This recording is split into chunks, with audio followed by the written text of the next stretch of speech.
5 мага өткөнгө чейин эмнегедир эми билбейм, ушундай болуп калыптыр. Өлүмдөн аябай катуу коркучумун да. Мен азыр намаз окуп баштап алсам, менин ата-энем үчүн кечирим, Кудайдын астында кечирим ким сурайт? Ата-энем экөөбүз Совет Союзу убагындагы киши. Ошол тарбия менен өскөн адамдар. Это было примерно 2014. Примерно уже, то есть жумаларга бекем болуп калдык иншалла. Ошентип анан жумадан акырынан Жумабектен Багымдатбек болдук. Эки дос баламдын бирөөсү намаз окуп баштаганын бирөөсү келип туруп эле кийимсизде отурган келип эле бетке айтты такады. Намаз өтөсүңбү сен деги? Качантан бери иншалла 5 малга өтөбүз деп жүрөсүң? Өтпөйсүң деп мындай бетке айтты да. Августтун башында болчу. Анан кийин эле доскем өтөбүз, давай башты оорутпа. Августтун 25-и 5 малга өтөсүң деди. Макул, давай дедим. Были комментарии типа вот, блин, спасибо вам, что продвигаете вот такую тему. Там с помощью ваших роликов мы пришли к намазу, даже вот такие были. И я после этих комментариев такой, вау, зажегся просто. Үйлөнгөндөн кийин мындай Алла Таалам менен мамилемди жакындатканга аракет кылып атам да күндөн күнгөчү, ушу 10 күндөн бери. На самом деле у Давата тоже есть очень много методик. Да, то есть и одна из методик — это записать видеоролик полезный, да, который там миллионы людей могут просмотреть. Интернет — это такая площадка, где ты можешь либо награду получить, либо, впасть вообще в все тяжкие грехи. Всевышний Аллах, оказывается, я так услышал от устазов, то, что Всевышний Аллах требует от своего раба 1/10 времени. То есть 1/10, да, то есть это не 50%, не 60%, не 40%, 1/10. Если вы в религии, есть ответы на многие вопросы жизни. Чыныгы бакыт бейиште. Биз бул үчүн бул жөн гана. Мен дайыма өзүм үчүн айтып берем. Экзамен да бул жашоо биз үчүн. Ошон үчүн биз бул экзаменди кантип тапшырабыз, биздин эле колубузда.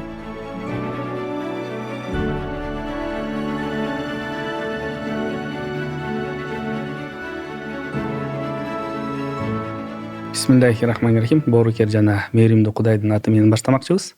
Ассаламу алейкум, урматтуу достор. Бүгүнкү күндө Заман подкаст кайра эфирде. Буюрса адаттагыдай кызыктуу конокторубуз менен заманыбыздын эң актуалдуу, коомчулукка таасирдүү темаларын буюрса бүгүн студиябызда конокторубуз менен биргеликте кеп кылабыз. Бүгүн да аябай кызыктуу маегибиз болот. Буюрса бүгүн да мындай ошол тармакта иштеген, ошол ишти жакшы билген адистерде келип отурат. Бүгүн негизги ошол интернет жөнүндө сүйлөшөбүз. Ушул интернет тармагында азыркы учурда коомчулукка динди туура тааныткан, ушул интернет мейкиндигинде дин жөнүндө жакшы бир кызыктуу роликтер тартуулаган жигиттерибиз студиябызда. Байел Байгазиев, өзү тиктокер, блогер. Абдан кубанычтабыз. Буюрса студиябызга кош келдиңиз. Ассаламу алейкум, чоң рахмат чакырганыңыздарга. Ассаламу алейкум. Алла ыраазы болсун. Жана ошондой эле белгилүү актер Азамат Уланов. Ассаламу алейкум. Ассаламу алейкум. Кош келдиңиздер. Буюрса урматтуу көрүүчүлөр, бүгүнкү эфирибиз бир аз өзгөчө болот. Кыргыз тилинде, ошол эле убакта орус тилинде аралаш өткөрүлөт. Кош келиңиздер. Негизги ушундай бүгүнкү күндө чындап айтканда 66% мындай эл интернетти колдонушат экен. Жана ошол статистика боюнча 5 миллиардтан ашыгыраак киши интернетти колдонот экен да. Ошондо ошол негизинде ошол интернетти кантип пайдаланыш керек жана кандай туура инструменттерди колдонуш керек деген темада да бир ой уккубуз келип атат ошол адистерден. Силер негизи ошол тармакта көп жылдардан бери иштеп атасыңар. Анан негизи эмне себеп болгон жана кайсы нерсе түрткү болгон ошол интернет менен иштегенгечи? Байелден баштасак. Бисмилля. Ооба, туура айттыңыз. Биз өзүбүз 2020 жылдан бери иштеп келатабыз ушул тармакта. Анда биз бир аз башка ойдо болчук да, башка мындай көз караш болчу да интернетке.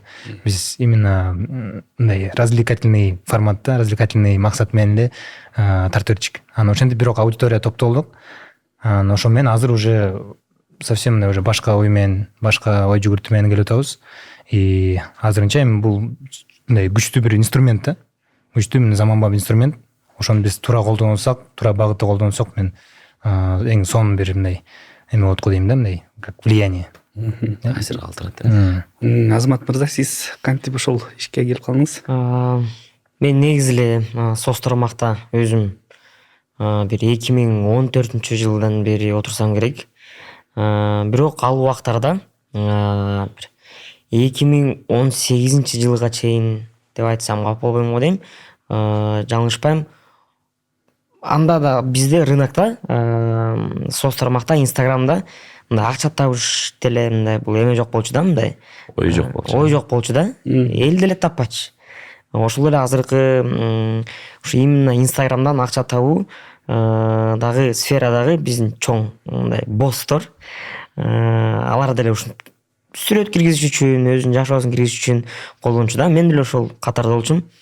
Анан кийин 2018 жылдары тасмаларга көбүрөөк тартыла баштаганда, анан кийин мындай балким туура эмес угулуп калат, мындай элге көбүрөөк таанымал болуп баштаганда эмнегедир инстаграмдан заказдар түшө башташты да.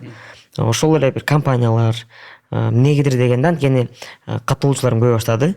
Ошондуктан анан кийин компаниялар ушинтип: Азамат, саламатсыздарбы, бизге реклама тартылып бербейсизби, же биз жөнүндө реклама тартып бербейсизби, анан кийин силерге төлөп беребиз, тиги бу деп. Анан ошол убакта дагы менин менеджерим пайда болуп, мындай акча табуу кызматта болчу да. Анан кийин мен ислам динин кабыл баштаганда, 5 мал окуп баштагандан кийин баягы эле айта кеткендей, бул аябай бир заманбап күчтүү инструмент экенин түшүнүп, эми бул биздин башка мындай чыныкы жашоодо өзүнүн досуңа мындай дос жүр, намазга жыгылбайсыңбы, тиги бу десең мындай туура эмес түшүнүп алышы мүмкүн да. Эми ушундай азыркы заманда ушундай экен, элге бетин айтсаң мындай аябай мындай жестко кылып экен да, катууч. Бул жакта инстаграмда эми сен эл сага наркы жагынан эмне дейт экенин укпайсың да. Ошондуктан анын үстүнөн дагы мен ойлойм, бул аябай бир жакшы сооптордун бири элге динди инстаграм аркылуу түртсөң. Анткени эми ошо 5 малга келгенден кийин эле бул китепте жазылган эмес, же мага эч ким келип мынакей ушунча керек деген эмес, бул жүрөктөн чыккан иш. Сөзсүз түрдө бир жумада жок дегенде бир 2 жолу инстаграмга ушундай туугандар динге ушундай болушунча жакын болгула, же болбосо дин аркылуу мен ушундай ушуга жеттим деп айтыш, бул мен үчүн бир эме болуп калды да. Постоянный бир нерсе. Өтө сонун. Ушул Байелдикиде 300 миңге жакыныраак подписчиктер бар экен инстаграмда. Анан контент да аябай мындай сонун экен да, жакшы. Мындай ислам динди жөнөкөй мындай мисалдар менен, өзүнүн үлгүсү менен жакшы тартуулайт экен да. Бул чындап айтканда мындай даваттын бир түрү болсо керек да. Анан канчалаган жаштар ошону көрүп, мисалы үчүн пайдалуу алып атат да. Анан ушул Байел айткандай, бул башында андай болгон эмес, кийинчерээк ошол контентке өттүң, ошол бул ой кантип келди, ошол динге качан келдиң, анан ошол контент өзгөртөйүн деген ой качан келиптир? Өзүбүз 2018 жылдан бери эме адашпасам 5 мал намазга келгенбиз да. 18 же 19. Бирок анда мен мындай еще колдонуп көргөн эмесмин да, мындай соц тармак аркылуу мындай дават кылыпчы. Анткени мындай башкача ойдо жүргөм, до этого айтып кеттим го. Ошо, то есть чисто развлечение кылыпчы. Азыр бирок ошол момент, вот этот ключевой момент, орусча эле сүйлөйм. Айтып бер, оюң кенен болгондо айтып бер, эң эркин. Был ключевой момент. Это, наверное, было тогда, когда я начал получать хороший фидбэк, хорошие комментарии. То есть я просто попробовал, отснять то, что я сам делаю, сам практикую. Просто, вот, и не то, чтобы прям в целях призыва, а просто в целях, вот я это делаю, и просто вот, может быть, кому-то понравится, может, кто-то тоже поддержит и так далее, да. Я вот так вот начал выкладывать, и первые комментарии получил прям положительные.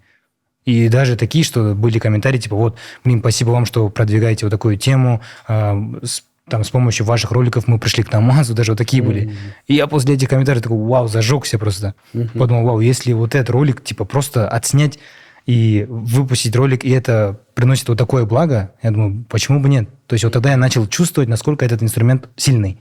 И сейчас еще сильнее он стал. И потом потихоньку начал генерить контент, начал придумывать какие-то ролики. Ну как придумать? Это не то, чтобы придумать. Сейчас алгоритмы диктуют не то, чтобы прям придумывать, да? Сейчас велосипед уже есть, надо просто адаптировать. И мы сейчас именно занимаемся адаптацией, там какие-то тренды выходят, их как-то адаптируем, и просто... На кыргызский лад, да? Да, на кыргызский лад, на исламский лад, можно сказать.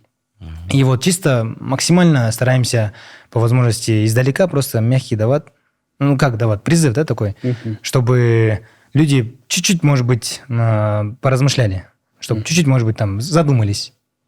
Пища для размышлений. Да, но я бы сказал, что это все же остается очень большой ответственностью. Жауапкерчилик, да? То есть мы должны здесь, во-первых, мне кажется, прям в первую очередь поправлять свои намерения. То есть есть соблазн, есть такие моменты, типа, сколько просмотров наберет Тэпич, потом нужно сразу намерение поправлять ради удовольствия Аллаха, потому что мы делаем это, чтобы наша религия, наша истина распространялась. Внести свой определенный вклад в развитие ислама. Да, на самом деле даватом должен заниматься каждый верующий. Да? И в Коране Аллах Субхану ва Тааля как раз говорит о том, что призывайте к одобряемому и воздерживайте от порицаемого. И на самом деле у давата тоже есть очень много методик. Да, то есть и одна из методик – это записать видеоролик полезный, да, который там миллионы людей могут просмотреть. Ученый, например, он пишет книги, это его дават. Да? Вот как наши акыны-импровизаторы, они могут одну песню сочинить, которая там до сердец дойдет, да, тоже посредством именно импровизации своего творчества тоже могут давать делать. Каждый в своей сфере. Кто-то выходит непосредственно, допустим, на 3 дня, на 40 дней. Да? То есть у давата есть очень много методик и очень много проявлений. И какую из этих методик выберешь ты, это уже именно что на твое усмотрение. Но факт в том, что ты сам задействован в этом очень благом и священном деле. Да? И вот твоя роль здесь, какова она, это очень такой осознанный и ответственный момент, как Баиль отметил. Но это дело пророков, да, все пророки призывали к исламу, и иметь к этому сопричастность – это, наверное, самое дорогое, что может быть в нашей жизни. Машалла. Учурдан пайдаланып азаматыбызды куттуктайбыз. Азамат жакында үйлөндү. Алла таалам никеңерди берекелүү кылсын. Рахмат, амин. Пайгамбарыбыз ушул дуасын берген экен: баракаллаху лакума ва барака алейкума ва жама байнакума фи хайр. Алла таалам никеңерди берекелүү кылып, ортоңорго көп жакшылык насип кылсын, жакшылыкта дайыма сиздерди бирге кылсын деген мааниндеги дуа, иншалла. Ушул дуа тилекти Кудайым өзү кабыл кылган болсун. Өтө кубанычтабыз. Мына Баелдин уже бир баласы бар. Тажрыйбалуу жигит, 2 жылдан бери. Анча эмне сезип келе атабыз да. Өстөбесин Кудайым үй бүлөңүздөргө береке берсин. Өтө кубанычтабыз. Ушундай жакшы Баелдин роликтерин көрүп калам, ушу баласын ээрчитип алып, ары жака басып, эми бул да бизге жакшы таасирин калтырат да. Ушул балдарга убакыт бөлүп атат. Кой, мен дагы убакыт бөлөйүн деп, кээде биз эми иштеп жумуштун аркасынан жумуш болуп, кээде унутуп да калабыз. Хотелось бы вообще спросить, Баиль, да, Азамат как раз в этой сфере, и вообще насколько интернет сегодня имеет свое влияние на людей и на молодежь непосредственно?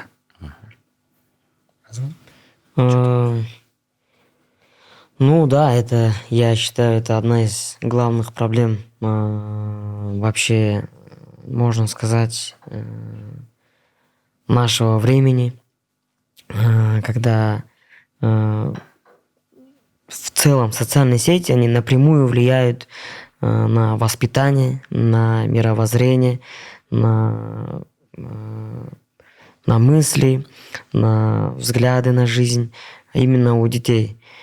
И я считаю, что тут уже больше, знаете, с этим очень тяжело бороться, потому что если ты как-то это сможешь изменить в плане, если твой ребенок он начинает смотреть там что-либо плохое, да, ты можешь сказать, чтобы он меньше пользовался сотовым телефоном, но как бы он ни вышел бы за порог дома, на улице это везде.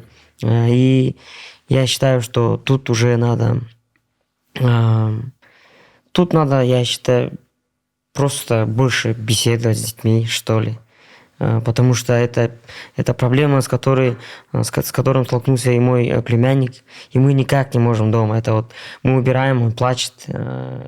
И даже дедушка его, то есть мой папа, он всегда с этим мучается. Он сразу, когда он плачет, он приходит и включает, и дает ему вот YouTube Shorts, и он сидит там, смотрит. А что там выйдет, это уже очень тяжело контролировать. Но влияние интернета, оно очень плохое, но с обратной стороны монеты оно очень, возможно, полезное. То есть алгоритмы социальных сетей сейчас таковы, что ты смотришь, то оно и будет тебе показывать. Вот. И в моем случае, условно, в том же самом ТикТоке, когда я захожу, у меня там либо выходит либо футбол, либо религия. Вот. И это вот тоже ранее сказанные слова, то, что это, по сути, у меня каждый день такой очень-очень-очень сильный мини-мини дават, когда ты заходишь и узнаешь очень много разных хадисов, аятов и всяких историй. Вот. И также и с детьми, наверное, если правильно их воспитать, и просто, если они будут смотреть только хорошее, то в этом ничего плохого нет. Да, на самом деле, как один ученый сказал, говорит, против противника, как минимум, нужно выходить с таким же оружием, но не хуже. Да, в идеале еще лучшим. Поэтому сегодня мы живем в мире информационной войны. Да, и поэтому наша задача, мы действительно не сможем полностью, да, убрать интернет из нашей жизни, из жизни наших детей. И здесь остается именно что? Подобрать правильные инструменты и внести свой вклад в создание максимально полезного контента. Да, то есть это тоже тот же ножик. Да? То есть этим ножиком можно либо убить человека, либо приготовить пищу и накормить 100 человек. И поэтому здесь именно что важно использовать этот инструмент правильно. И на наш взгляд, наверное, вот именно как мусульмане, которые имеют чувство, да, осознанности и ответственности, именно что внести свою лепту в создание полезного контента. Да, почему? Потому что если мы все от этого отстранимся, то сегодня интернет заполнится абсолютно... будет еще хуже. Еще хуже будет, да, еще хуже. И, наверное, скорее всего, вот именно вот эта осознанность, да, Баиль, наверное, пришла к тому, что нужно создавать полезный контент. Да, я, по идее, сам тоже сталкивался с этой проблемой. Поначалу мне советовали, типа, зачем, типа, то есть, если хочешь делать дават, типа, вот так выходи, там, вживую, общайся, вот так встречайся. Я понимаю, да, это здесь, курбанчылык такой, когда больше курбанчылык, там больше эффекта. Это тоже есть, конечно, но вот, как вы сказали, вы очень прям правильно, прям точно сказали, то, что против противника нужно выходить тем же оружием, но получше. То есть, если не мы, то я не знаю, кто, да, то есть, мы должны стараться по возможности со своей стороны вот, лепту реально внести, и просто чтобы какое-то влияние было. Вот начать исправлять, да, то есть начать вот именно в этом направлении так двигаться, может быть, еще кто-то присоединится. То есть просто, чтобы мы расширялись, чтобы у нас было больше, чтобы благого контента было больше. Благое я имею в виду вообще в целом, ислам же это не только намаз, это не только, допустим, закет, там, хадж, да и так далее. Но ислам это те же отношения между родителями и детьми, да, то есть отношения к родителям, отношения к ребенку, отношения к друзьям, к знакомым, к близким, даже к соседям. Это все ислам. То есть, если это тоже все вот так вот транслировать в правильном направлении, я думаю, будет очень такое хорошее влияние. Хотя бы так. То есть, если свой минимум мы будем вносить, я думаю, это будет лучше, чем ничего не делать. А как вы темы выбираете для своих роликов? Почему? Потому что иногда же бывает, вот много снимаешь, потом все, кризис идей, да? У меня, если честно, не было кризиса, альхамдулилля, потому что, Всевышний Аллах помогает. Я чувствую... говорите. Да, ислам, на самом деле, это же океан, и на самом деле там очень много контента. Да. Но вот задача именно что, как правильно его адаптировать и преподнести. Это тоже своего рода искусство, да? Да. Есть очень много исламских блогеров, именно религиозных, да, то есть я многих просматривал, наблюдал, анализировал, и много кто снимает прям, то есть чисто по хадисам, потому что у них есть знания. А у нас, прям таких знаний нет. Но у меня такой подход более, не знаю, молодежный, что ли. Креативный. Да, то есть я подбираю, у меня есть опыт, хоть какой-то опыт с 2020 года, то, что я был в Хаусе и так далее, в ТикТоке, мы снимали тренды. И эти тренды, они продолжаются. То есть сейчас каждый раз тренды сменяются, то есть одним за другим вот так меняются, обновляются, но они не останавливаются. Я подумал, почему бы нет использовать именно тренды. Вот просто тренд, я беру тренд и, допустим, какой-то актуальный тренд подбираю, наблюдаю, да, какой сейчас стреляет, его беру и просто адаптирую. Ну, стараюсь как-то вот, может быть, через хадис, может быть, через суру, может быть, через дуа, может быть, через вообще просто поведение, да, поступок, не знаю, да. То есть как-то визуализировать, и чтобы это было понятно. Просто вот когда смотрит человек, просмотрев этот ролик, чтобы был понятен посыл сам. То есть тренды. Мой подход это именно через тренды как-то вот так вот доносить. Еще сложнее работать именно с детским контентом. Вот, Азамат, вы непосредственно, да, вот в этой сфере создаете детские контенты. Как вообще дело обстоит с детьми? Детский контент. Как его создавать? Ты Гибу, да? Да. Все. Да. Я вспомнил. Я думал, о чем тут детский контент? Ну, знаете, там намного все проще в плане того, что, к сожалению, как бы это обидно и грустно не звучало, но именно в детском контенте на YouTube с религией очень, наверное, даже практически ничего не связано. Потому что ты снимаешь, во-первых, на английском, и ты снимаешь целенаправленно, с намерением, чтобы эти ролики увидели именно дети с Запада. То есть именно Соединенных Штатов, Южной Америки и вот что-то где-то вот в Европе. Потому что, таков, оказывается, алгоритм Ютуба, что если будут видеть, просматривать люди с этих регионов, то и, наверное, по монетизации будет лучше. Вот. Таковы были наставления создателей канала. Мы люди, которые просто приходим и снимаемся. Как актеры. Ну, вот, кстати, Как вот эта актеры. ниша, детская ниша, она на самом деле практически пустая. То есть вот создание контента для детишек-мусульман. Да, вот Я, кстати, искал, интересовался. Да, вот там. Оказывается, есть такие каналы. Есть же этот Суры Baby Shark. читает, да? Baby Shark, бар ғой? Ага. Есть Muslim Shark. Серьезно? Да, я прям нашел и такой, вау, ничего себе, кто-то это Настолько делает. изучаешь, что ли? Просто, вот я такой, так сказать, новичок-отец, получается. Я начал вот так интересоваться. Да, А, чтобы... ты Muslim Shark ставил? Да, я, нашел, пока не ставил. Я когда нашел, подумал, вау, даже, то есть есть такие авторы, которые позаботились над этим и попереживали тоже. Есть еще другие каналы, где транслируют именно маленьких детей, которые вот в анимационном виде, как они ведут там, они там до пушка, там в хиджабе, вот так. То есть визуально уже подают пример, да? И просто благие дела какие-то простые, просто выйти из дома, там сделать что-то хорошее, там выйти бисмилля сказать, да, допустим. Вот такие примерно так издалека вот так потихоньку делают. То есть такие каналы, оказывается, есть. И машалла, да. Алла разы болсын. Аябай жакшы. Себеби мен деле Азаматты дагы Байылды да көрүп турам. Чындыгында мындай жакшы, мындай бизге мындай сабак берүүчү ушундай видеороликтер чыгарышат. Көстүбөсүн. Коюңузчу. Мен лайктарымы көрбөй окшойсуң. Не, көрөм. Бирок сабак берүүчүдөн. Жок, эми мындай жаштарга мындай позитивдүү, позитив, негатив таратпашыбыз керек да азыркы учурда. Ушул азыркы учурда сөздүн дагы мындай мааниси аябай күчтүү экен да.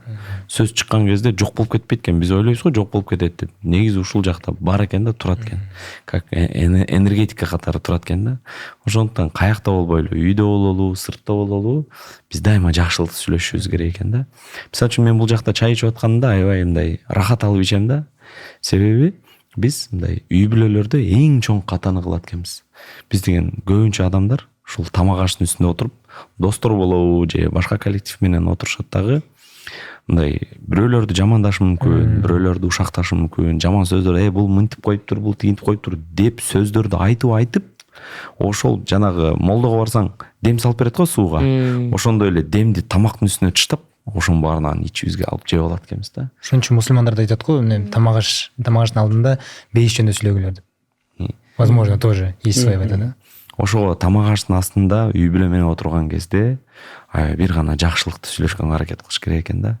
Мындай балдарга да жакшы таасир калтыра турган, негизи эле жашоодо жакшы нерсени сүйлөшкөнгө аракет кылышыбыз керек, бирок тамак аштын алдында өзгөчө. Жаман нерсени негативди сүйлөшүбүз керек да. Бирөө моундай болуп калыптыр, өзгөчө эми тилди этият кылып, ушакты да этият кылышыбыз керек. Себеби пайгамбарыбыз саллаллаху алейхи вассаламдан сураган го, мусулман адам ким деп көп көп учурда сураган экен да, пайгамбарыбыз ар кайсы жерде ар кандай кыска бирок маңыздуу жооп берген экен да. Бирок ушул эң актуалдуу мындай көп айтылган сөздөрдүн бири бул мусулман адам тилинен жана колунан башка адамдарга зыян келтирбеген адам дейт да. Бул өтө маанилүү. Бул жакта пайгамбарыбыз жөндөн жөн устаз мына биз тууралап койсоңуз болот. Тилди биринчи орунга койгон жок да. Себеби биз эмне тилибиз менен көп адамдын көңүлүн оорутабыз. Мындай өтө этият болушубуз керек экен да. Себеби пайгамбарыбыз жана Ибн Мажа риваят кылгандай айтат го, эй Кааба, сен кандай ыйыксың? Алла Таала кандай сага статус берип койду дейт да. Бүт элдин баары сага карап ибадат кылышат дейт да. Бирок бир адамдын көңүлү сенден жогору турат дейт. Себеби сени бузуп кайра оңдоп койсо болот, бирок бир адамдын көңүлүн бузсаң, аны ордуна келтириш кыйын дейт да. Кыйын. Этият ошого биз деген көңүлдү оорутпаганга аракет кылышыбыз керек экен да. Иншалла, Алла ыраазы болсун. Балким кээде биз байкабайбыз. Мындай жакшылыкты майда көрбөшүбүз керек экен да. Майда аз көрбөшүбүз керек экен. Ушул аз кылган жакшылык бизди бейишке алып барып коюшу мүмкүн экен. Бирок жамандыкты да майда көрбөш керек экен да. Бир кылган жамандыгың сени тозокко жетелеп коюш керек экен. Кудай сактасын. Алла ыраазы болсун. Ошол силер да негизи исламга кантип келип калдыңар? Эмне түрткү болгон? Ошол менен да бөлүшүп. Дин кантип жашооңорго келип калды? Мисалы үчүн динге чейинки бай эл менен ушул динди мындай практика жүзүндө ашыргандан кийинки бай элдин айырмасы барбы, жокпу? Кандай өзгөрүүлөр бар? Так, эми биздики жашообузда ошо бир нече үлгүлөр бар болду да. Допустим, мен тайнем эң биринчи үлгүлөрдөн тайнем болуп келди. Ошо тайнемди мен кичинекей кезимден бери намаз окутканын көрүп, даарат алыптканын көрүп, мындай кызыкчым да. Кызыгып, мындай сурачым, келип, эмнени окуп атасыз, эмнеге мынтип атасыз деп, то есть постоянно келип, мындай суроолор бере берчүмүн. И ошондо дагы Алла ыраазы болсун, тайнем мага мындай сонун үлгү кылып, мындай даат кылчу да. То есть жөн эле типа мага керек деп мындай коюп койсо деле болмок да менчи. То есть эми анан чоңойгондо түшүнөсүң депчи, допустим. Бирок антпей, мен прям отур деп айтып берип, Фатиханы тетрадка жаздырып, ошондон баштап мен бирок түшүнбөйм, бирок макул жазып берейин деп аны жаттачым да. Бирок ошентип акырындан уже мындай эсимде калып калыптыр да. То есть уже морально уже был готов именно, допустим, принимать такую информацию, да. А потом акырындан дагы досторум да пайда болду. То есть чөйрөм да өзгөрүп, чөйрөдөн бир эки досум тоже түрткү болуп, биринчи китептерди мындай хадия кылып, ошондон кийин акырындан мындай кызыгып баштадым. Ой жүгүртүп, неге, то есть прям мага мындай бергенде да жөн эле бербей, алар прям монтип, как сказать, кажалат болуп берген да. То есть монтип переживать этип, ихлас менен, ооба, ихлас менен прям точно окуу депчи, мындай окуп көрсөң мындай өтө маанилүү депчи. Ошондо, то есть я в принципе мог, да, не обратить внимание на его переживания, типа, все хорошо, деп эле кетип калсам болмок да. Но я тоже типа подумал, почему, эмнеге ал ошончолук прям ихлас менен от души монтип келип окуу депчи. Анан ошентип ошого маани берип, өзүм дагы эметип баштадым да. Так, реально окуп көрөйүнчү, эмне экен биякта деп, котормосун окуп, каяктан келди ошентип, акырындан осознание келди да. То есть это было примерно 2014. Примерно уже, то есть жумаларга бекем болуп калдык иншалла. Ошентип жумадан акырындан жумабектен багымдатбек болдук. Это вам сколько лет было примерно? 14 лет. 14 лет, да, уже? Машалла. Потихоньку. Вовремя, да? Вовремя, очень вовремя. Ну, чуть-чуть, да, там есть. Короче, восстанавливать намазы не надо, да? Ну, говорят, с 12, ну, иншалла. Ну, это примерно же с 12 устаз, правильно? Плюс-минус. Половая зрелость, да? Да. Адам жетилген убакыттан баштап да, ар кимдики ар кандай болот, ар бир адамдыкы ар кандай болот. Өзүнүн ушул аймагына, андан кийин чөйрөсүнө, ушул жашоосуна байланыштуу ар кандай бир аз алмашып турат да. Азамат, сиздики? Меники болсо, мен 5 мал окуп намазга келгениме 2 жыл болуптур.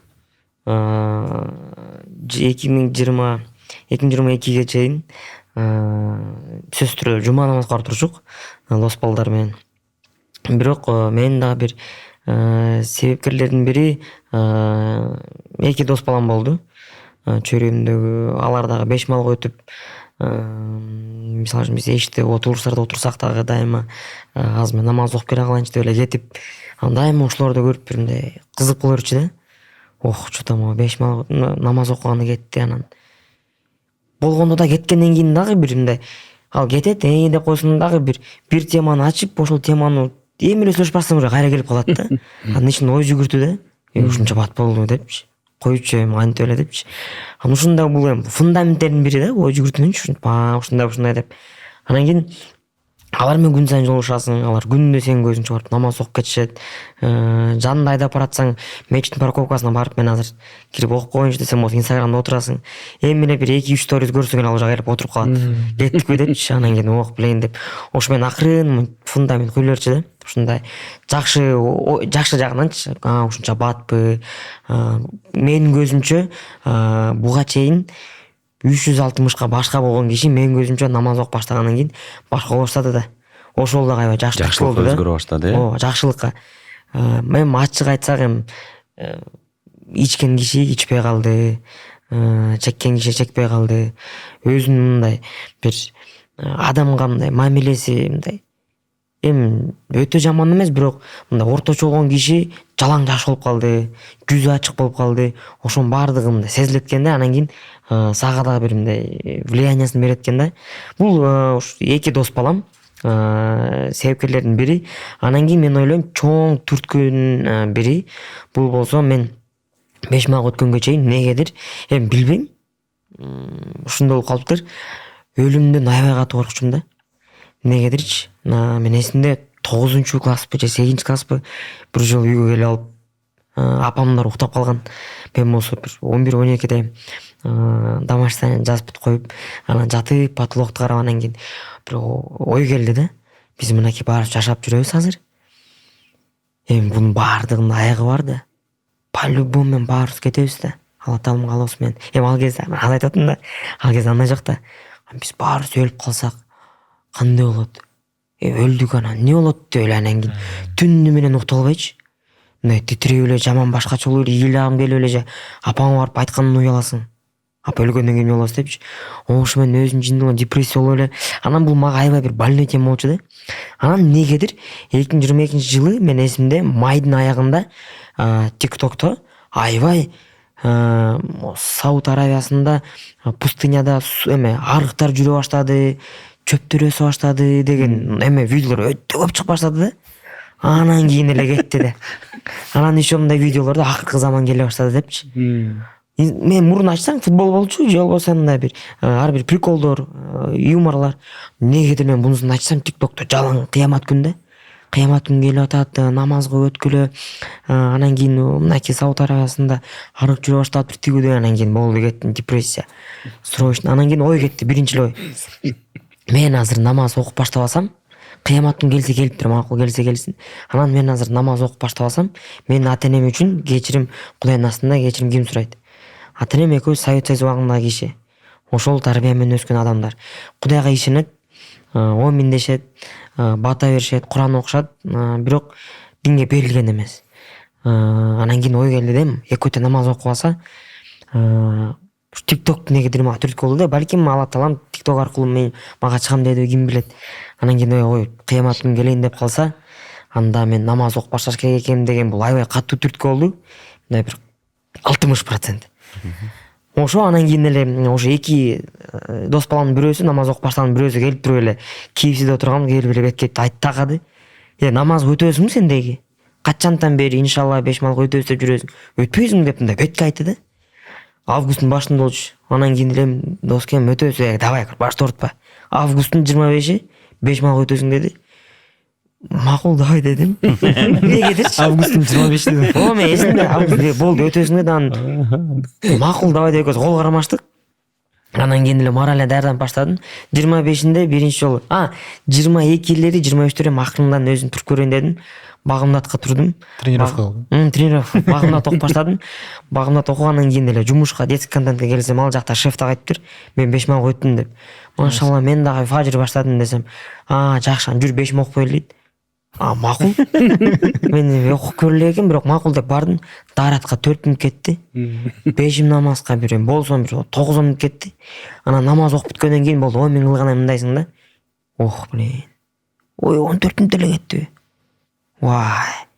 Болбойт анда мындай. Болду анда 5 мал деп, ошентип как раз бир 24-төрү окуп баштадым. Анан дос балага чалып, 25-ни 25-ине чейин эле окуп баштадым. Буюрса көрсө ушундай жеңил турбай депчи. Бир күн мурда баштадың. Ошентип келдим да. Ушун чоң эме TikTok түрткү болду. Көрсө кыяматтын келат. А эми уже 5 малга өттүк, анан кийин динди изилдеп, окуп, баяндарды угуп, жакын боло баштагандан кийин эми көрсөм өлүм деген бул булчу нерсе. Өлүм бул чыныгы бакыт дейишти. Бул биз бул үчүн бул жөн гана. Мен дайыма өзүм ушинтип айтып берем. Экзамен да бул жашоо биз үчүн. Ошон үчүн биз бул экзаменди кантип тапшырабыз, биздин эле колубуз да. Ошондо ата энеңиз, жакындарыңыз ошону кантип кабыл алышты? Атам анан кийин барып билди. Эмнегедир мен билбейм, атама бетин айта албай койдум. Апама сразу эле биринчи күнү айткам, ушундай десем, апам башында коркту дегенде окуба деген жок. Апам макул балам, оку. Ушуга главное, сен эч ким мындай заставлять эткен жокпу, өзүң келдиңби? Жок апа, өзүм келдим десем, макул балам, оку, Кудайга жакчу нерсе деди. Бирок эме деди, мен бир суранычым дейт, балам фанатик болуп кетип дейт да. Балам сураныч момундай сакалымы тизеңге чейин өстүрүп, анан кийин жанагындай кийимдерди кийип, топу кийип, мындай фанатик болуп нары кетип калба дейт да. Жанагындай бар го кишилер полностью ушу менен жашашат го. Алар дагы туура. Алар да машалла жакшы. Бирок апам ушу өз жашооңду ушу полностью алмаштырба дейт да. Ошондой эле жаша, Кудайга ишен, 5 мал жыгыл, бирок жашагандай эле жашап келе бер балам, фанатик болуп кетпе деди да. Апамды түшүндүм мен. Апама айттым, жок апа, балаңыз кандай болчу? Ошондой болот, ошондой эле футбол ойнойт, киного тартылат. Сиз менен жакшыраак болот. Даже жакшыраак болом. Просто ой жүгүртүм өзгөрөт. Жаман сүйлөбөй калам, жаман ойлонбой калам. Болду, ушул эле өзгөрт десем, болду анда балам. Биз сени колдойбуз эле болду. Машалла. Атаңыз билдиби анан? Атам анан эми өзү апам айтса керек. Бирок бир ай өткөндөн кийин го атам келип сурады. Балам кандай 5 мал окупадың, өттүңбү? Анан ушундай атайм, ушундай болуп калды. Буюрса өттүк десем, атам вообще мындай. Деп эле койду. Тамак жедиңби? Ооба, деген элечи. Реакция берген жок вообще. Машалла, кыямат жөнүндө аябай мындай коркуп айтып берди Азамат. Бирок ушул динибизде айтылат да, эки түрдүү кыямат бар дейт да. Бирөөсү чоң. Бул дегенде тотальный мына баардык мындай Исрафил периште түшкөн кез дейт да, мындай айтканда баардыгы. Бирок ошол эле убакта ар бирибизге келе турган кыямат бул кичинекей кыямат. Адам өмүрү бүттү, жашоосу бүттү, болду, анын үчүн кыямат башталды ужечи. Ал мындай айтканда амал дептери жабылды да. Эми кээ бир адамдар бар, амал дептери дагы эле ачык турган. Сеп айтылат го, адам өтүп кеткенден кийин 3 түрдүү адамдын амал дептери ачык бойдон турат дейт. Бул бир, эгерде садака жария, мындай коомчулук пайда ала турган бир садакаларды кылып кеткен болсо дейт да. Балким мектеп куруп берсин, балким дагы бир жол салып берсин, эми ушул сыяктуу иштер мындай айтканда. Экинчиси бул илим. Бул дегенде диний илим болушу мүмкүн. Азыр деле устазыбыз чок ажеке жок, бирок роликтерин көрүп коебуз. Пайда алып коебуз, жакшы бир түшүнүк берип калат. Үмүтсүздүккө түшүп калсаң, мындай үмүт берип, мындай сени көтөрүп коет, мындай айтканда дем күч берип коет. Ошол эле убакта, мисалы үчүн бирөөгө бухгалтерияны үйрөтүп коюшу мүмкүн устаз туурабы? Бирөөгө бир жакшы бир илимди үйрөтүп койдуң, ал аны менен жашоосун улантып, мындай ырыскысын таап, кызмат кылып кетип атат. Бул дагы илим мындай айтканда. Үчүнчүсү бул салих перзент. Аркаңдан жакшылыкты уланта турган, сенин аркаңан дуа кыла турган, сенин аркаңан курманчылыктар чала турган, айтор ушул сенин тукумуңан чыккан жакшы адамдар да мындай айтканда. Бул адамдардын мындай амал дептери өтүп кетсе дагы жабылбайт дейт да. Ошондуктан бул бирин эмес, биз 3 категориядан киргенге аракет кылышыбыз керек экен да.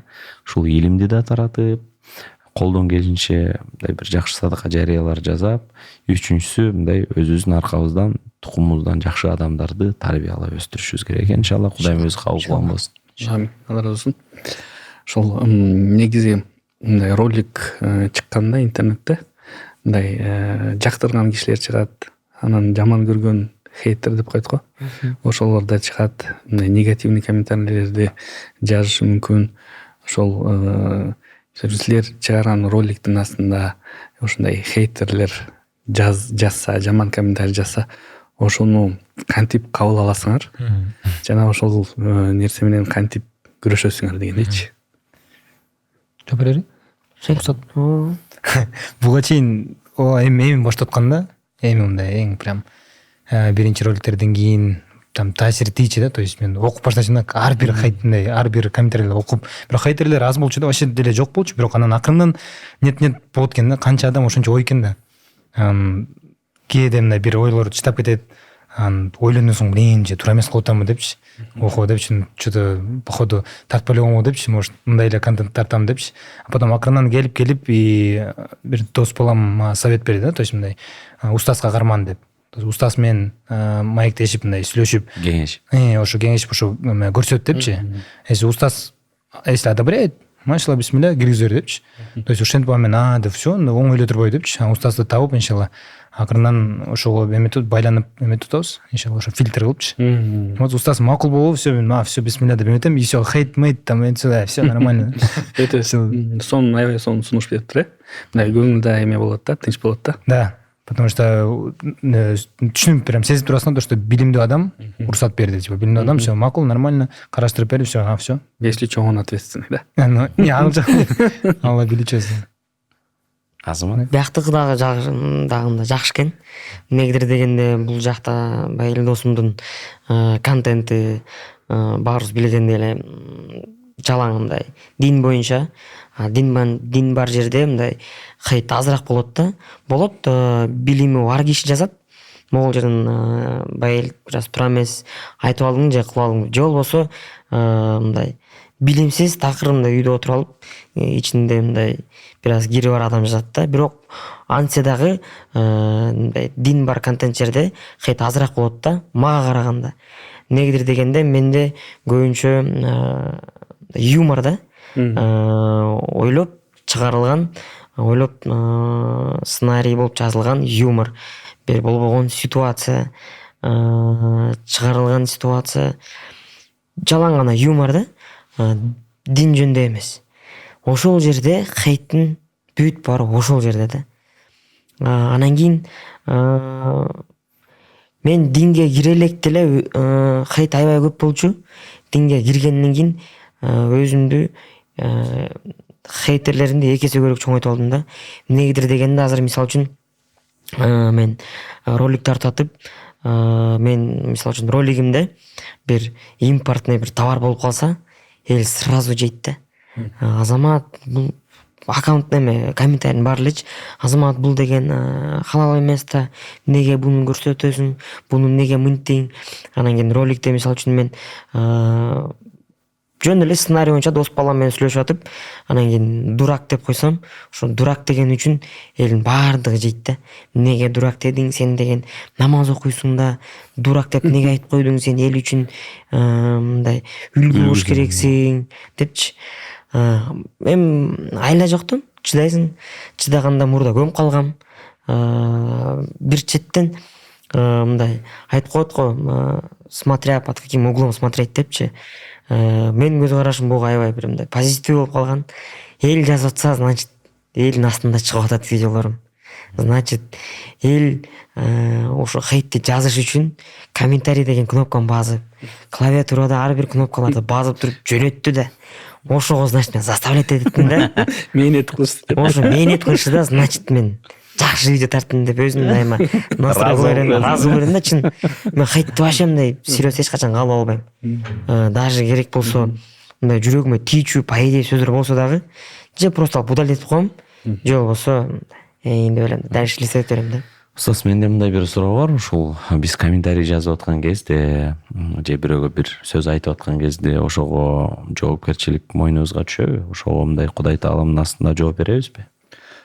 Сөзсүз, албетте. Негизи пайгамбарыбыздын саллаллаху алейхи вассалам бир хадиси бар эмеспи э? Ман амана биллахи вал яумил ахир фалякул хайран ау лиясмут. Ким Аллахка жана акиретке ишенген болсо дейт, сүйлөсө дейт, жакшы гана сөз сүйлөсүн, же унчукпасын. Ошол нерсе да комментарийге тийиштүү да.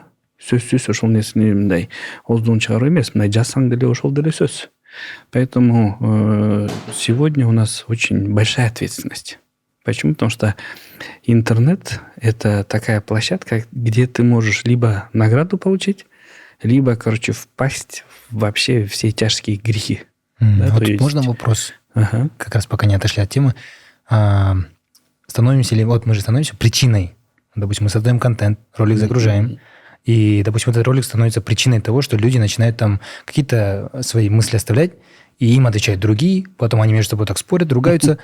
То есть не мы Площадку для гайбата, да? Да, то есть, и вот, допустим, да, вот.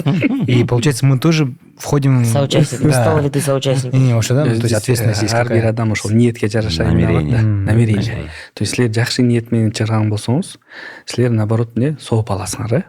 Вот, Несмотря на комментарии. Несмотря на комментарии, да. То есть ваша задача, вы же хороший контент сделали с хорошим намерением.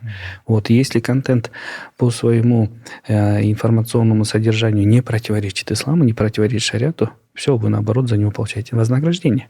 А то уже какие комментарии там пошли, это уже личную ответственность каждый будет нести сам за себя. А то я задавался вопросом, может, закрывать комментарии, чтобы вообще не было слов. Если ты закроешь комментарий, значит, там продвижения же не будет через алгоритмы. Я думал, курбанчик, ладно, да. Ну, с другой стороны, здесь же можно как? Например, пророк сам говорит, что да, аль-калимату тайбату садака. То есть хорошее слово – это тоже садака. То есть, с другой стороны, если с другого ракурса посмотреть, вы благодаря комментариям создаете площадку, где люди пишут, да, благие, хорошие слова, и за эти слова получают что? Садака. Вознаграждение. Дорогие друзья, давайте все сделаем садака, пишем хорошие комментарии. Да, если пишете, то пишите только хорошие. Вот, если хорошего не получается писать, то лучше вообще ничего не пишите. Не, просто лайки поставьте. Лайки, да. Особенно под этим выпуском. Машалла, Кудайым береке берсин. Азамат, эми үй бүлөлүү болдуң, кандай сезимдер болуп атат? Жаңы үйлөндүң, мындай жоопкерчилик алып баштадың. Мындай кандай экен негизи?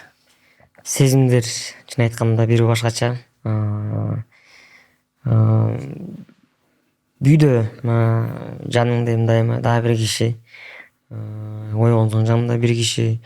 Анан кийин бул канча дагы кичинекей кезиндеги деле эмес, үйлөнгөн учурга чейинки ой жүгүртүүдө эмес экен да. Эмнегедир дегенде дайыма сен үйлөнүү темасы боюнча эметкенде үйлөнөсүң, дайыма жанда аялың болот, баары сом болот, тамак жасап берет, тиги болот, бул деген ушундай деп аябай мындай жеңил карайсың да бугачы. Мен карачым, по крайней мере. Анан кийин эми үйлөнгөндөн кийин сөзсүз түрдө мен ойлойм, эмнегедир мага мындай бир мен мынакей үйлөнгөнүмө 10 күн болуптур. Бүгүнкү моментке тартылганга. 10 күндөгү менин наблюдениям. За 10 дней мои наблюдения. Нафсты кармаш өтө кыйыныраак болуп калды да. Эмнегедир. Же менин жанымда же эметет го, айтат го. Шайтандар динге жакын эмес, динден алыс келген кишилердин жанында даже жүрбөйт. Шайтандар кимдин жанында жүрөт? Динге жакын болгон кишилерге. Анткени есть над чем работать. Сдвинуть его с какого-то пути. Зачем сдвигать человека, который и так не в пути деген сыяктуучу. Просто мен үйлөнгөндөн кийин мындай Алла Таалам менен мамилемди жакындатканга аракет кылып атам да күндөн күнгөчү. 10 күндөн бери. Эмнегедир дегенде Алла Тааламан мен иншалла балалуу болоюн деп атам. Мага жашоодо бүт жагынан жеңилдик бер. Койгон мен максаттарыма, пландарыма ишке ашырганга жеңилдик бер депчи. Буга чейин мен антип сүйлөшпөчүмүн да Алла Таала менен. Эми сөз түрдө намаздан кийин кечирим сурачым, мындай эле дуа кылчым да, бунусунда отуруп алып күндө 5 марта шашпайм да бир өзгөчө связь кылып сүйлөшүп атам да. Балким ошон үчүн шайтан үргөй баштады жанында. Бирок эмнеге мен айттым, нафсты кармаш кыйын болот. Айтат эмеспи, үйлөнгөндөн кийин өйдө ылдый болот депчи. Анан кийин үйлөнгөнгө чейин аялым экөөбүз парень девушка болуп жүргөн кезде мындай бир уруш болсо мындай жеңил ого берип койчумун да кулагыманчы. А үйлөнгөндөн кийин азыр бир үйдө жашап 4 балда чогуу жашап калгандан кийин бир кандай сөз сүйлөп койсом мага жүрөгүм аябай мындай бир чукулуп тийип атат да. Анан кийин ошого провокация алдырып коем. Ошол момент мындай сабыр кылбайчы уруша кетебиз. Анан кийин отуруп алып тыңдайсың да. Уже баары кечирим Меметте барып кечирим сурадың. Ушундай кечирип койгула аталам үчүн мен туура эмес кылып алдым. Ушундай түшүндүрүп бересиң макул дейт, барып тамак жасап коет. Анан өзүңүз менен калгандан кийин мындай да. Неге мен мынтейм? Койчу эми. Мен азыр ойлоп көрсөм буга кантип алдам калдым. Мен буга баш ийбешкек болчумун го. Бул провокациягачы. Эмне болгон балекет депчи. Анан кийин ушундай бир наблюдение да. Түшүнүктүү. Бирок өзүнүн кайфтары көп экен. Аябай жакшы жактары көп экен. 10 күнүн ичинде көп нерсени көрчүсүң. Буюрса. Машалла. Көзсүзүн аябай бир мындай бир өзүнүн жакшы тажрыйбасын бөлүшүп койду. Денис Пакиз канча 4 бала 5 балаңыз бар Машалла. Машалла. Көз тийбесин. Негизи үй бүлө бул өтө жоопкерчиликтүү нерсе. Вот, и на самом деле семейные отношения именно что раскрывают в нас те качества, которые были до этого скрыты. Да? Но они были в нас, да? Они в нас были, и поэтому во время, допустим, семейных отношений, да, вот воспитываются такие чувства, как терпение, сабр, сострадание, ответственность, да, то есть все необходимые качества для души, они начинают проявляться. Да? Потому что если бы, допустим, не было бы супруги, мы бы не знали, как себя вести как муж. Если бы не было детей, мы бы не знали, как себя вести как отец. Да? И поэтому чем больше разных, так скажем, социальных отношений в нашей жизни, тем разносторонние качества у нас начинают проявляться. Да? И поэтому семейная жизнь, не зря пророк Мухаммад сам говорил о том, что говорит о никаху суннати, да, то есть никах это, говорит, именно что моя сунна. То есть семейная жизнь это мой путь. Тот, кто откажется от нее, тот не из нас. Почему? Потому что именно в семейных отношениях идет самое главное именно что? Самовоспитание и самосовершенствование. То есть если бы всего этого не было бы, то, соответственно, не было бы развития души, не было бы развития духовности. Поэтому это очень важный инструмент в нашем духовном совершенствовании и в нашем приближении к Всевышнему Аллаху Субхану ва Тааля. Поэтому самое главное, в Коране Аллах Субхану ва Тааля говорит, да, «Ваджа'альна ба'дакум ли ба'дин фитна». То есть, поясни, говорит, мы сотворили вас друг для друга испытанием, говорит. «Атасбируна ва кяна роббука басиран». Проявите ли вы, говорит, терпение? Да, проявите ли вы терпение? Поясни, Аллах, говорит, всевидящий. Поэтому Аллах Субхану ва Тааля сотворил людей, да, и отправил в нашу жизнь не просто так. Самое главное, что нас испытать, чтобы мы проявили в себе те либо иные качества, над негативными качествами поработали, сильные стороны что? Усилили. И самое главное, на что обращает внимание Всевышний Аллах Субхану ва Тааля в этом аяте, именно что на терпение. Да? Поэтому Аллах очень много говорит в Коране о том, что «Инна Аллаха ма асабирин», пояснил Аллах с теми, кто проявляет терпение. Поэтому в нашей жизни, что в творчестве, что на работе, что в семейных отношениях, что в воспитании детей, самое главное оружие верующего – это терпение. Да? Можно еще добавлю? Иногда вот вы сейчас говорите, я вспомнил, в такие моменты очень сильно радуешься. И вот прям хочется сказать искренне, да, альхамдулилля, да, за то, что ты читаешь намаз, и у тебя, хоть ты вот прям пузырек в океане, знаешь что-то о исламе, вот это твое знание, но хоть что-то. И как же хочется передать вот хотя бы тот багаж знаний людям, которые именно семейные люди, которые вот, они ничего не знают о религии. Я это все к чему веду? К тому, что очень сильно, что после свадьбы, что до свадьбы, всегда помогает и в дружбе, и в отношениях те слова, это вот аят, где говорится, что тот, кто, будучи, зная, что он прав, первым попросит прощения, будет построен дом в саду рая, да, это же ответ на многие вопросы. То есть, условно, вот это много где, я считаю, благодаря вот таким словам спасло, наверное, от негативных эмоций, от головной боли, возможно, от руганий. Да, когда вот только-только что-то начинается, назревает какая-то мини-ссора, что-то какие-то недопонимания, и все, сразу включается лампочка, эти слова в голове появляются. Так, сейчас еще один дом сейчас будет. И типа, да, типа, как ты знаешь такое, не попросишь.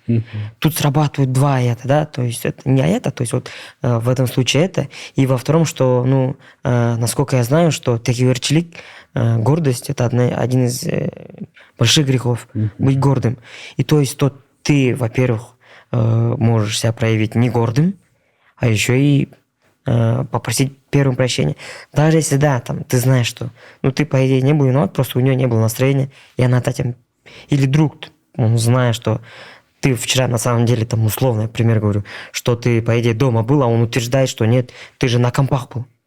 И ведь, он начинает спорить, и это превращается уже в негатив, и ты говоришь, да, брат, в натуре все, прости, брат, я забыл, да, там, условно, грубый пример, но такие классные слова, которые спасают тебя. И вот это все благодаря намазу. И хочется в такие моменты сказать альхамдулилля, да, и людям, которые не близки к религии, что если вы в религии, есть ответы на многие вопросы жизни. Да, вот в том-то и дело, что у нас, к сожалению, сегодня очень много разводов происходит. И молодые пары разводятся. И часто по какой причине это происходит? Потому что две судьбы объединились, да, и начинается совместная семейная жизнь. И именно что происходит на первых моментах, да, совместной семейной жизни? Женщина говорит, я воспитана так и будет по-моему, а мужчина говорит, я воспитан так и будет по-моему. И происходят конфликты. Хотя в исламе, да, и в исламской семье в первую очередь мы должны поставить в центр внимания, что от нас хочет Всевышний Аллах. А вот это я уже убрать либо на второй план, либо вообще в самый конец, в идеале. И когда семья начинает выстраивать отношения, что от нас хочет Всевышний Аллах, а не что хочу я, вот тогда как раз и создаются вот эти гармоничные семейные отношения, которые приносят счастье в обоих мирах. Можно я добавлю, пожалуйста? Пожалуйста. Еще одно. Пробило меня. Можешь, да? Вот недавно видел, так сказать, рисунок, пример, из-за чего мы должны любить друг друга в отношениях ради Всевышнего Аллаха. Из-за чего? То есть там был такой пример, возможно, это просто совпадение, кто-то там додумался, или, возможно, так и на самом деле. Но там были нарисованы два треугольника, то есть вот, там верхушка была она высокая. То есть вот треугольник, он вверх вот такой длинный. В первом почему-то, там типа голова парня и голова девушки было. И тут и сверху было написано Аллах. В первом случае картинки, то, что когда пара друг друга любят не ради Всевышнего, то есть они внизу треугольника по бокам, и они далеки и друг от друга, и от Всевышнего. И во втором рисунке они находятся на верхушке две головы. То есть тем самым, когда они любят ради Всевышнего Аллаха, они ближе к Аллаху и ближе друг к другу. Я не знаю, возможно, вы не поняли. Не, мы поняли. Да, но меня это очень сильно подбодрило, да. Я это говорю, Мне вот понравилось, да, машаллах. Да, есть в исламе есть такое понятие, это любить ради Аллаха. Да, любить ради Аллаха. И эта любовь выстраивается на том, что ты больше всего на свете в своей жизни любишь Аллаха. И ты его настолько любишь, что отражение этой любви распространяется на всех. И на твою супругу, и на твоих родных, и родителей, и близких детей, и так далее, да? И это отражение любви божественной, оно намного сильнее, нежели чем непосредственной любви, да, к самой супруге. То есть, если бы ты любил свою супругу, ты бы ее не любил так сильно, нежели чем именно что та любовь, которая является отражением божественной любви. Вот в этом и есть философия. Бир хадис бөлүшүп коеюн, атайын Дениз байкем баштап атса мен жазып алдым эле. Билесиздер, Абу Хурайра радиаллаху анху эң көп хадис риваят кылган мырзалардан, пайгамбардын жанында аябай көп таалим алган. Ошол киши риваят кылып айтып берип атат. Пайгамбар саллаллаху алейхи вассалам айтты дейт, ушул махшарда дейт, махшар, ушул кыяматтагы бүт элдер чогулган жерде, ошол жакта мындай ожидание болот экен да, адамдарчы. Ушул сурак башталганга чейин элдер мындай ожиданияда күтүп отурушат экен да. Качан сурак башталат депчи. Анан аябай мындай ысык болот дейт, ушул жак аябай ысык болот дейт да мындай. Бирок дейт, 7 түрдүү, 7 категориядагы адам дейт, булар өзгөчө арыштын, Алла Тааланын арышынын көлөкөсүндө мындай VIP зонада турушат дейт да. Булар кимдер? Биринчиси адилеттүү падыша дейт. Справедливый правитель. Бирок муну бир гана мындай президенттерге же королдорго койбош керек. Эгерде сенин алдыңда 2 адам болсо, күйөөлөр да келет справедливый правительге, башчыга кирет да, күйөөлөр да кирет экен. Аялың болсо, мисалы балаң болсо, же болбосо сенин астыңда бир 2 адам иштесе, сен падыша категориясына кирип калат экенсиң. Ошол убактагы сен жашоонун алкагында аларга бир адилеттүү кылган мамилең. Справедливый правитель. Кийинкиси молодой человек, который вырос в поклонении Всевышнему Аллаху. Молодость в исламе, да? Мындай жаш кезден баштап Алла Таалага ибадат кылган адам, бул дагы бир категория. Кийинкиси, мына устаз айтып атканда мен эстеп кеттим эле, бул 2 человека, которые полюбили друг друга ради Аллаха, и 2 человека, которые расстались друг с другом ради Аллаха. Бул мындай не только мындай семейный отношенияда аял менен күйөөсү эмес, бул деген достор да болушу мүмкүн да. Ошондон бул дагы пункт маанилүү экен. Анан мужчина, который отказал прелюбодеянию статусной, красивой, богатой женщине. Эми элестен статусный деди. Демек статусный, ошол эле убакта сүйкүмдүү, ошол эле убакта бай, күчтүү бир мындай айтканда жагымдуу, өзүңдүн напсиңе жага турган бир аял киши сени азгырып аткан кезде иттакулла, мен Алла Тааладан корком. Жок, мен бул ишке барбайм деп мындай зинадан качканым. Ошол мындай эми бул күчтүү адам болуш керек деп турган, иманда күчтүү болуш керек. Ошол категорияда бар экен. Кийинки категориядан бул оң колу берген садаканы сол кол көрбөгөн. Бул бирок эми элдин баары эле ойлой бериш керек. Дайыма эле мындай скрытный садака жарыя, мисалы адамдарга үлгү болуп да садака бериш керек. Көрсөтүп, эстетип, үйрөтүп дегени. Бирок ошол эле убакта бул бөлөк мындай садаканын категориялары да. Анан бул мындай оң колу берилген садаканы сол кол көрүп эч ким билбеген. Өзү анан Алла Таала билген садакалар. Бул атайын ошондой садакалар тараткан адамдагы дайыма Алла Тааланын ыраазычылыгы үчүн ошол атайын ушундай арыштын көлөкөсүнүн астында болот экен. Анан жүрөгү менен, калбен, жүрөгү менен мечитке байланган адам. Мындай Алла Тааланын үйү деп коебуз го, мечит. Ушул дайыма мындай намаздарды, ибадаттарды ушул мечитте кылган. Анан акыркысы бул мындай глаза, которые источают слезы в уединении со Всевышним Аллахом. Жалгыз түнү эч ким көрбөгөн кезде ушул мындай ыйлап дуа кылган, мындай эми ыйлаганда да адам жүрөктөн чыгыш керек го. Бирок көрдүңөр, буякта пункт бар, эч ким көрбөгөн учурда дейт. Ушул эч ким көрбөгөн кезде мындай ушундай бир Алла Таала менен байланыш кылып, ичкен жүрөгүн төгүп, чын ихластан истигфар кылып, мындай бир ыйлап дуа кылган адамдар дагы өзгөчө ушундай бир, эми значит ошондой кылып атса, демек жашоосу дагы ошого жараша болот да. Ошол адамдар мындай VIP зонада болот экен да, кыскасы. Иншалла, бирок бизде максат эмне? Бир категориясына карманып калыш эмес. Биздин максат 7 категорияга тең карманып калышыбыз керек. Чтоб наверняка, да? Чтоб наверняка. Хотя бы в одну категорию. Бир гарантия менен. Бирок бул иште эмне маанилүү? Ихлас маанилүү. Ушул таза ниетибиз менен, таза ихласыбыз менен иншалла ушул категорияларга карманалы буюрса. Эң оор акасы ошол болчу экен да, ниетти түздү. Биздин сахабалар айтат го. Да. То, что они уставали именно поправлять намерение. То есть намерение как падающий лепесток, депчи. Все время вот так меняется. Намерение менен иштеш керек болот, да. Иншалла. Кыйын негизи, бирок мындай жакшы эле ниет менен баштайсың, ушундай кылдым деп, анан ортодо бирөөлөр мактап, бир мактап, о, сен кылдың. Сен болбосоң бул болбойт эле десе, анан мен кылдым дейсиң. Ошол жакта. То есть ваша сфера, она на самом деле, она же такая, которая привлекает очень большое внимание. да, со стороны людей. Вот, и находясь под вниманием да, этих людей, среди этих людей, иногда, в любом случае, это тоже влияет, да, на состояние имана. Вот, тем более у имана есть такая тенденция, он то повышается, то понижается. И людям, которые находятся вот именно в таких сферах, да, общественных сферах, в работе с творчеством, в работе с людьми, иногда еще сложнее да, удержать свой иман. И вот как вы с этим справляетесь и какова ваша методика на укрепление имана? Как вы подпитываетесь? Ну, здесь у меня один просто ответ, после которого я реально начал практиковать это. Это выход на 3 дня на путь Аллаха. Да, вот. То есть Всевышний Аллах, оказывается, ну, я так услышал от устазов, то, что Всевышний Аллах требует от своего раба 1/10 времени.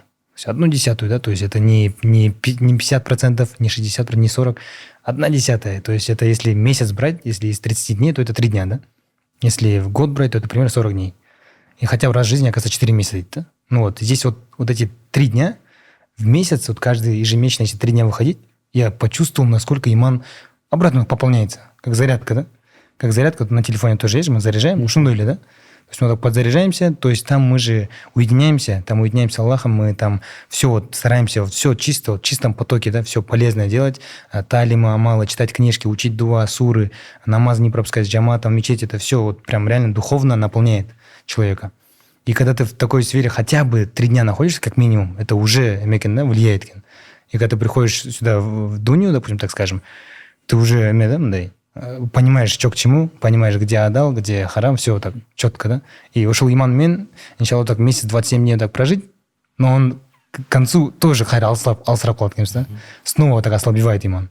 Вот как вы сказали, это прям точку, да. Я еще слышал, что иман это как меч, который нужно подтачивать постоянно. То есть у меня метод, такой, иншалла. Мы это начали практиковать не прям давно. Я раньше даже, то есть были моменты, когда я иман так ослабевал и отвлекался. То есть я сейчас прям, как сейчас помню, что это реально так и было. То есть я чувствовал, что иман ослабевает, и я просто поддаюсь нафсу, да.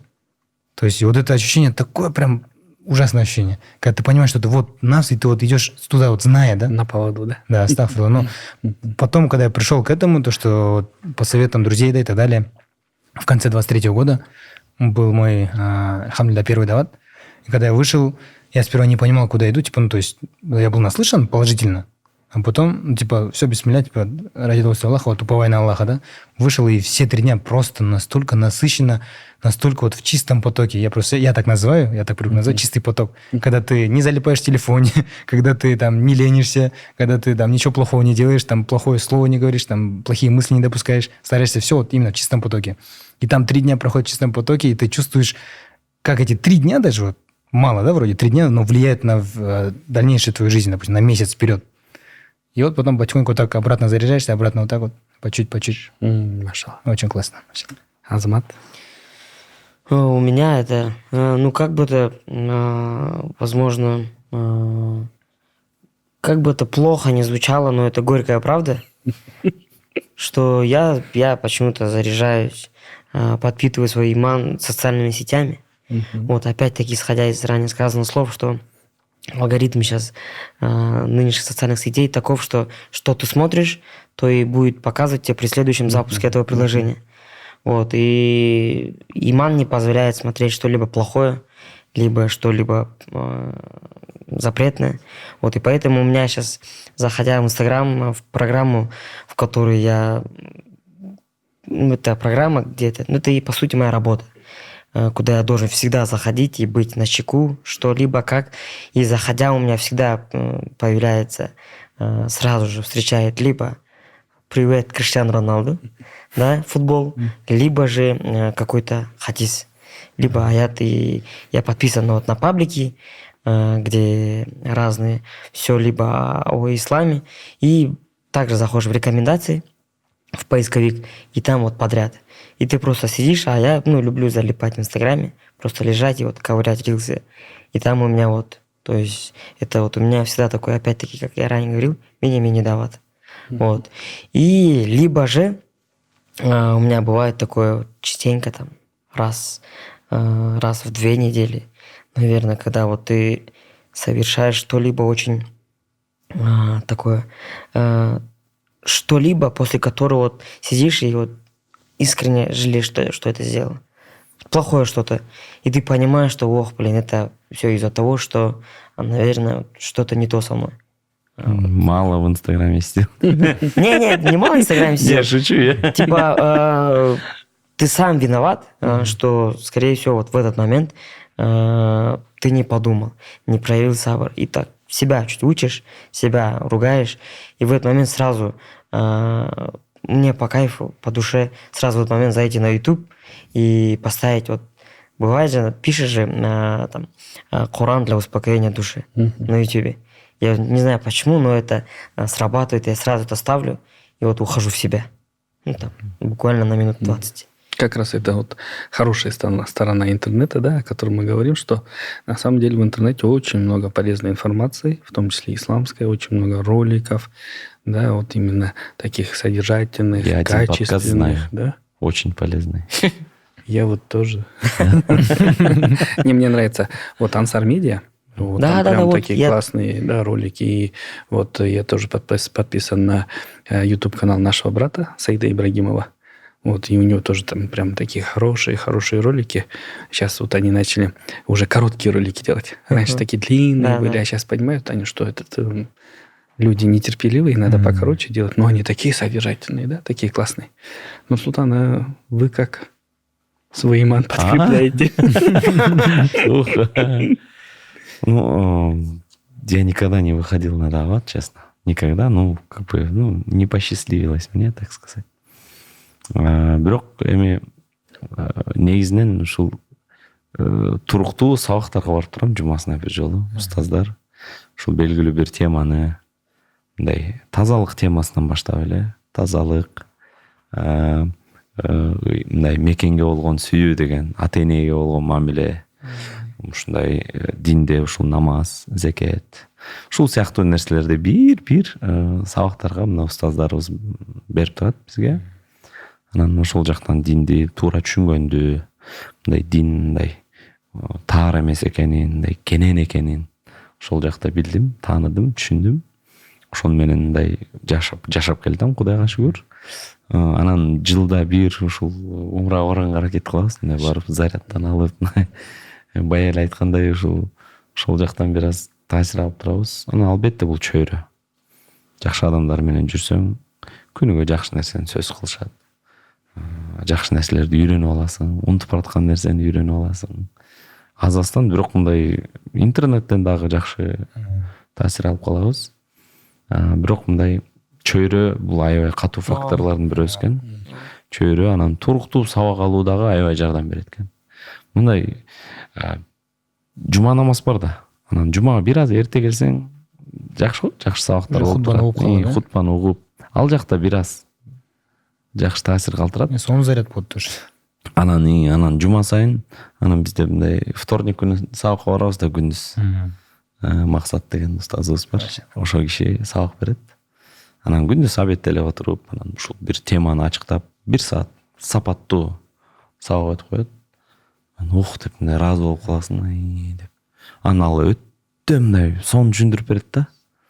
Анан мисалы үчүн текеберчилик дегенди ушундай чечмелеп берет. Коруп каласың да деп элечи. Бирок майда темалардан да, бирок аябай жашооңдо маанилүү темалардан.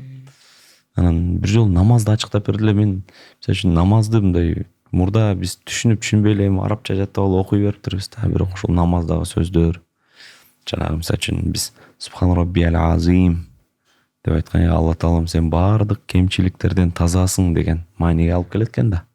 Ушундай туруп, мындай белиңди бүгүп Алла Тааласын, Кудайым, Алла Таалам сен баардык кемчиликтерден тазасың деп түшүнүп айткан башка экен. Анан жөн эле айтып койгон башка экен да. Ансами Аллаху лиман хамида. Мисалы үчүн Аллах слышит того, кто его восхваляет дейт да. Биз жаңы эле мактадык да. Даңгызаладык. Алла Таалам бизди угуп турат дейт. Роббана ва лакал хамд.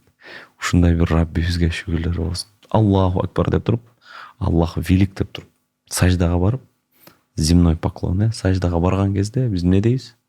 Субхан Раббиал А'ла.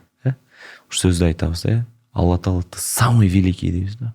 вот сен эң мындай великийсиң депчи, эң мисалы үчүн кудуреттүүсүң, эң күчтүүсүң депчи. Бирок в каком положении мы это говорим? Сажда, жерге жатып алыпчы. А мен эң төмөн менмин деп көрсөтөбүз да. Физически еще эң низкий, эң төмөн менмин, а эң великий сенсиң деп айтып, экөөбүздүн позицияларыбызды көрсөтүп, бири-бирибизгечи. Ошону түшүнүп туруп айткан, Мындай субхан роббил а'ла, Алла таалам сен великийсиң, мындай эң низкий менмин деп ойлонуп, ушуну айтып, 3 жолу айтып койгон башка экен да. Жөн эле субхан роббил а'ла деп койгон башка да. Анан ошого ушундай мындай майда чүйдө нерселер да, мындай бирок маанилүү нерселер да, мындай айтканда. Ушул Фатиха сүрөсү болсун, ушул жашоодо күнүмдүк колдонгон кыска сүрөлөр болсун, мындай колубуздан келсе бир маанисин карап коюшубуз керек экен да. Мүмкүнчүлүк болсо бир карап, интернеттен да бир переводторун окуп, мындай бир тафсирин окуп, аябай чоң бир мындай айтканда мындай чоң нерсе. Биз Куранды динибизде мындай эң чоң кемчилигибиз, биз муну көбүнчө мындай эми элибизде ушундай болуп калыптыр, муну мындай ырым-жырымдарда колдонобуз да. Бирөө өтүп кетсе, же бир айт келсе эле бир Куран окпойлу, жыт чыгаралы депчи. Бирөө өтүп кетсе Куран окуш керек депчи. Бирок Куран бул тирүү адамдар үчүн биринчи очередь туурабы устаз? Тирүү адамдар, ичинде инструкциялар бар, ичинде наставлениялар, насааттар бар. Мисалы үчүн аябай жакшы. Ичинде окуялар бар. Ушундай адамдар болду, ушундай окуялар болду, силер мындан сабак алгыла деген ичинде мындай көп сабактар бар. Айтканда муну акырын үйрөнгөнгө аракет кылышыбыз керек. Анан ушундай менин классташ дос балдарым бар. Мына бүгүн эле эртең менен классташым бир сүрөт чыгарып ийиптир. Мындай эми жазуулар да. Сентябрда 15 китеп бүтүрүптүр да. Бирөө 400 беттик, 300 беттик, 600 беттик, 15 китеп бүтүрүптүр да. Мен азыр эфир бүтсө силерге аталыштарын көрсөтөм. Бүт тармактан. Ичинде диний китептер дагы бар, ичинде психологический китептер дагы бар, тарыхый китептер дагы бар. Анан ичинде литературадан классика дагы бар. Мындай бүт бар. Аны көрүп мен ушуну жазып койдум, астына көрсөтөм. Мындан ары мен сени устаз деп айтам депчи. Эми колдон келишинче биз дагы ушундай окуганга, китеп кармаганга аракет кылышыбыз керек экен да.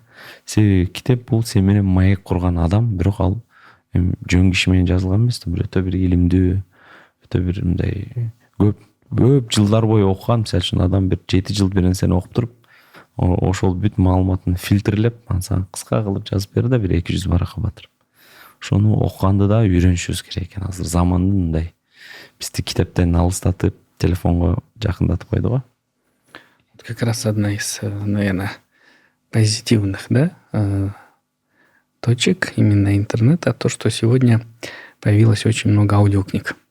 Да, то есть и аудиоподкасты, да. Те люди, которые не успевают или у них нету много времени читать, они могут поставить, да, аудиокнигу, находясь в пробке, едя в машине, там, в маршрутке, в общественном транспорте, слушать аудиокниги, либо подкасты. Вот, и в том числе наш подкаст «Заман». Да, өз негизи подкаст бул деген мурда ушундай Америкада чыккан нерсе да, бул аудио болуп башталган да. Адамдар жолдо кетип атып, ал жакта 1 саат жол жүрүшөт да. Узун жолдор, мындай дистанциялар чоң. Ошого ушундай подкасттарды угушчу да. Бир темаларды ачыктап, ошол темаларды разбор кылып беришчи да. Ушундан келген. Эми азыр бүгүнкү күнүбүздө бул как видео контент катары элдер мындай билип калдык да мунучу. Ошондон подкасттар пайдалуу. Биздин да эмелер көрүүчүлөр да аябай көп жазышат, көп айтышат жолукканда. Ошол мен силерди угам депчи. Көрбөйм, бирок угам. Ошол машинаны айдап атканда, ошол эмелерде пробкаларда туруп атканда, мындай жумушка барам дейт, мындай жарым саат 40 мүнөт угам дейт, кайра келатканда калган экинчи бөлүктү угам дейт. Ошондо бир подкастты бүтүрүп алгам депчи. Мен деле кайра көрүп чыгам. Кайсыл жакта тура эмес айтып койдум же кээде отуруп түшүнбөгөндү, анан кийин кайра көрүп атып, коногумдун мындай ой пикирин толук түшүнгөнгө аракет кылам да. Биз дагы мындай дайыма мындай сабак алганга аракет кылабыз, өзүбүздөн да башкалардан дегендейчи. Ушул даанышман адам, мудрый адам, бул киши деген бүт адамдан сабак алыш керек экен да. көчөдө көргөн бүт ситуациядан, адамдардан, любой нерседен сабак алган адам ушул барып мындай мудрый болуп калат экен да, даанышман болуп калат экен. Ошол биз да жашообузда бүт нерседен сабак алганга аракет кылышыбыз керек. Такой вопрос. Какой бы вы совет могли дать, да, вот именно для молодежи, которые хотят реализовать себя также вот именно в сфере, да, интернет-сфере, в сфере медиапространства в качестве блогеров, да, вот какие советы, какие наставления и для той категории людей, которые, допустим, возможно, хотят создавать нравственный контент, либо духовный контент. Баэль. Так, ну я думаю, в первую очередь это именно, чтобы от сердца, от души было решение. Этим чаш керек, да? Решение типа для чего? Он должен сам понимать, для чего я это делаю. Он должен поставить какую-то, не знаю, цель для себя. Типа я хочу донести вот это. Я хочу в каждом ролике нести за собой такой полезный посыл. Но именно какой он должен разобраться в этом. И в целом проявить на это желание и намерение, да, то есть такое серьезное. И потом уже вот этот инструмент, как придерживаться устаза, очень прям хороший инструмент. То есть хороший метод. Я вот тоже хотел бы посоветовать, потому что это будет реально, то есть как фильтрацией контента. Да, понимаю, там все равно там, в принципе, невооруженным глазом можно увидеть, понять, какой контент полезен, какой нет, да? Но все же есть, возможно, будут детали, какие-то моменты, которые он случайно, просто он сам не зная, просто добавит, а потом раз, просто на проверку, если на всякий, вот так просто устазу, он такой, вот здесь вот это слово лучше убери, типа, и все. А возможно, там скрытый смысл был, да? То есть не такой полезный. Вот он такой, ну все, типа, то есть он по незнанию он добавил, а потом он проверяет через устаза, устаз хоп-хоп, потому что он знающий, проверил все, то есть придерживается устаза. И если нравственный контент именно в плане религии, то это особенно, да, придерживается устаза. А так, если в целом, то я думаю, главное стараться именно, как сказать, самому тоже вести именно такой образ жизни, как он себя показывает в контенте. То есть, если он сам этого придерживается, то бисмилля, то есть у него также искренне будет это в контенте, да? То здесь момент искренности. Азирети Маулянанын жакшы сөзү бар да. Же болгонуңдай көрүн дейт, же көрүнгөнүңдөй бол дейт. Одно из двух, да? То есть, я думаю, вот ключик – это искренность. Насколько он искренне относится к своему контенту. Типа, если он по-настоящему переживает за свою аудиторию, типа, вот я хочу донести вот этот посыл, да, потому что это, допустим, на меня хорошо повлияло. Я хочу, чтобы они тоже так же хорошо, допустим, начали чувствовать себя, допустим, в разных сферах, да, какой он сам выберет. И вот там, бисмилля, то есть с искренностью подходить и качественно это все делать. Азамат, вот по созданию нравственного контента именно для детей, что бы вы могли посоветовать, вот на ваш взгляд, какие сегодня есть именно минусы и пробелы в этой сфере, и как эти пробелы, на ваш взгляд, вот по вашему видению, можно исправить? По созданию детского контента? Да, именно нравственного детского контента. Знаете, по минусам, исходя из личного опыта, по минусам это, скорее всего, это деградация.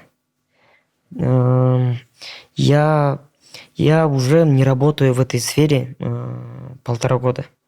То есть я 1,5 года назад уволился, ушел по обоюдному решению. Вот как раз-таки это и стало причиной моего ухода с этой работы. Это то, что в этом нет ничьей вины, но эта работа требует от тебя максимальной отдачи. То есть YouTube-сфера и работать на YouTube-площадке – это не та работа, где ты, как в Инстаграме, можешь в день потратить 2 часа, придумать быстренько ролик, снять и идти дальше по своим делам. Нет, YouTube – это, оказывается, та площадка, где ты должен отдавать всю себя. То есть приходить, полностью все отдаваться, писать, записывать звуки, снимать, после этого снова сидеть, придумывать, изучать алгоритмы Ютуба, что очень нелегко оказывается. Я считаю, никто еще до конца не понял алгоритмы Ютуба. Вот. И я, так как человек, пришедший в YouTube-площадку с творчества, мне стало не хватать воздуха в плане творчества. Элементарно я не мог уже сниматься в фильмах, я не мог позволить себе снять контент для своего личного аккаунта, так как я должен был находиться полностью головой там. Вот. И решение этому я не знаю. Наверное, туда надо идти тем людям, которые готовы полностью там работать, себя, да? посвятить себя Ютубу, да, или же людям, которые не в творчестве. То есть талантливые люди, но в данный момент, если они находятся не в творчестве, то добро пожаловать. Перспектива есть, да, в Ютубе, будущее есть, но надо просто отдавать полностью самого себя. Вот, а я человек, который до этого был в творчестве и резко пришел в YouTube, так сказать, перекрыли воздух, и мне нужно было обратно уйти. Я бы хотел добавить по поводу соцсетей, как ТикТок и Инстаграм, да, то есть именно влияние на детей. У меня раньше был такой опыт, так как у нас была команда, где в основном аудитория, типа, это дети, основная аудитория. То есть я из такой ниши так вот перешел, да, и сейчас уже более взрослый контингент. Но все же, когда были дети, я старался подавать именно в манере, детской манере. То есть это вот через, используя маски какие-то на лицо, там, детские, да, и, может быть, их поведением, типа, благую именно мысль доносить. То есть в их манере стараться. Потом после этого я начал замечать, что многие дети меня начали узнавать из-за этого. Типа, у меня была рубрика «Байчик», короче. Там я маску использую, там, как маленький мальчик. И там, то есть я взрослый Баэль, типа, и как я отношусь именно с Байчиком, то есть это мой братишка, как будто бы. И вот там мы вот эти, там, правильную, допустим, мысль доносили через диалог. То есть я старался именно, чтобы повлиять на детей. Если я вот просто проанализировал, то, что у меня аудитория больше, вот дети, да, тогда были. Я так подумал, так, нужно на них тоже чуть постараться повлиять. И вот вовлек сюда именно вот таких персонажей.